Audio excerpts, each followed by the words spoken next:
5 January 1935, Kansas City, Missouri. At around 1:20 p.m., a young man checks into the Hotel President, one of the most popular hotels in the city at that time. He gives a fake name, Roland T. Owen.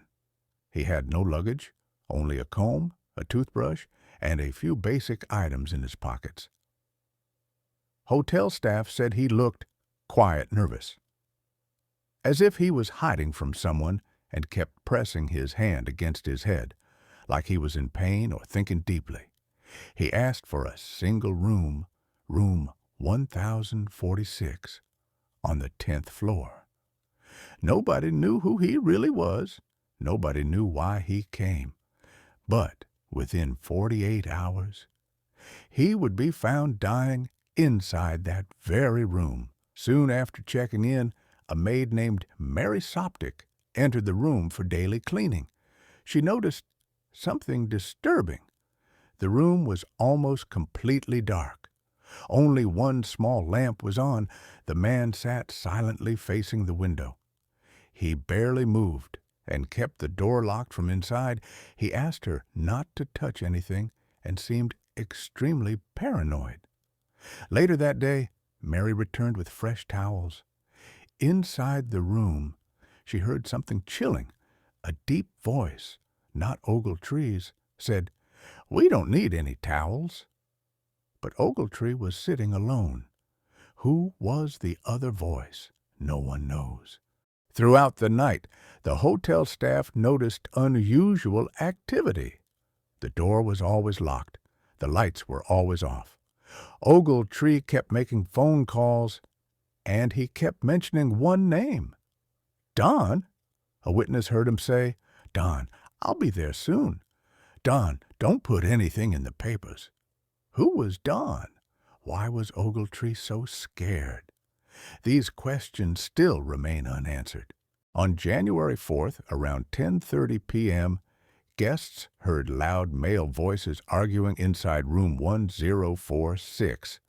A woman in the next room heard shouting and a loud thud, like a body falling. Around 4 a.m., a telephone operator tried calling the room, but the phone was left off the hook. Someone had grabbed it and not hung up. No one answered. This was strange enough for a bellboy to check the room. When he knocked, a voice inside said, "Come in." But the door was locked. Again he knocked. The same voice said, "Turn on the lights." But no one opened the door. The bellboy left. But something was clearly very wrong. At 7 a.m. the next morning, another bellboy went to check again. This time, when he pushed the door slightly, it opened. What he saw is still considered one of the most horrifying crime scenes in Kansas City history. Inside room 1046, Ogletree was naked, on his knees. His hands and feet were tied. His chest was stabbed. His skull was fractured. His neck had strangulation marks.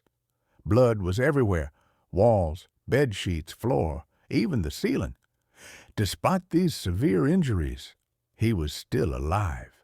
When the staff asked who did this, Ogletree whispered, "Nobody."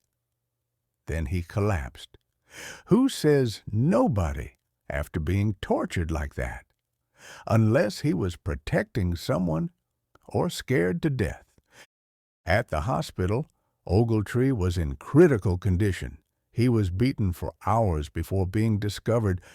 Doctors said his injuries looked like someone used a blunt object. Someone tortured him. Someone wanted him to suffer before dying. He died later that night. Police now needed to identify the body. But here was the twist. The name Roland T. Owen was fake. The address he gave was fake. The employer he listed didn't exist. Then, weeks later, his real mother saw the photo in a newspaper. His real name was Artemus Ogletree, a 17-year-old from Birmingham, Alabama. But how did he reach Kansas City? Who was Don? Who tortured him? And why? No answers.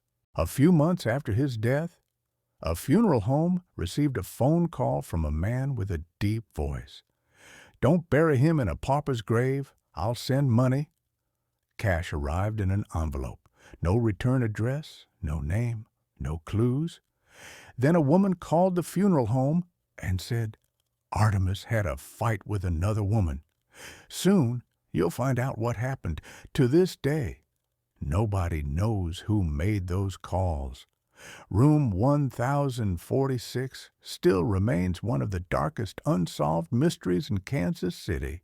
If you want more chilling real stories like this, darker, deeper, and full of mystery, subscribe to DarkCase KC, because here we uncover the truth, even when it hides in the shadows.